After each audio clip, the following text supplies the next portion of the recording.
ನಮಸ್ಕಾರ ಎಲ್ಲರಿಗೂ. ಹೋಳಿ ಹುಣ್ಣಿಮೆ ದಿನ ಅಂದ್ರೆ ಪೂರ್ಣ ಚಂದ್ರ ಇರ್ತಾನಲ್ಲ, ಅವತ್ತಿನ ದಿನ ಏನ್ ಮಾಡ್ಬೇಕಂದ್ರೆ ಒಂದು ಲೋಟದಲ್ಲಿ ಹಾಲನ್ನ ತಗೋಬೇಕು. ರಾ ಮಿಲ್ಕ್, ಹಸಿ ಹಾಲನ್ನ ತಗೊಳ್ಳಿ. ಜೊತೆಗೆ ಅಕ್ಕಿ, ಅದರಲ್ಲಿ ಸ್ವಲ್ಪ ಅಕ್ಕಿಯನ್ನ ಒಂದು ಮುಷ್ಟಿಯಲ್ಲಿ ತಗೊಂಡ್ಬಿಟ್ಟು ಆ ಲೋಟಕ್ಕೆ ಹಾಕಿ ಸಂಕಲ್ಪ ಮಾಡ್ಕೊಳ್ಳಿ.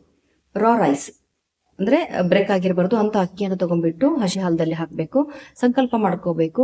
ಎಲ್ಲಾ ರೀತಿಯಿಂದ ಡಿಸ್ಟರ್ಬೆನ್ಸು, ಒಬ್ಸ್ಟಾಕಲ್ಸು, ಕಿರಿಕಿರಿ, ಜಗಳಗಳು ಎಲ್ಲ ನಿವಾರಣೆ ಆಗ್ಬಿಟ್ಟು ನನಗೆ ಮನಃಶಾಂತಿ ಬರಲಿ, ಪೀಸ್ ಆಫ್ ಮೈಂಡ್ ಬರಲಿ ಅಂತ ತಿಳ್ಕೊಂಡು ಸಂಕಲ್ಪದಿಂದ ಚಂದ್ರನಿಗೆ ಆರ್ಘ್ಯವನ್ನ ಬಿಡಬೇಕಾಗತ್ತೆ.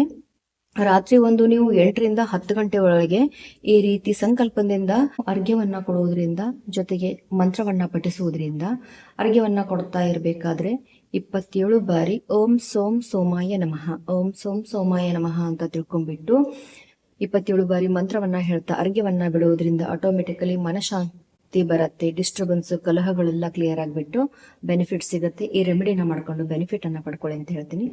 ಎಲ್ಲರಿಗೂ ಒಳ್ಳೆಯದಾಗಲಿ. ಧನ್ಯವಾದಗಳು.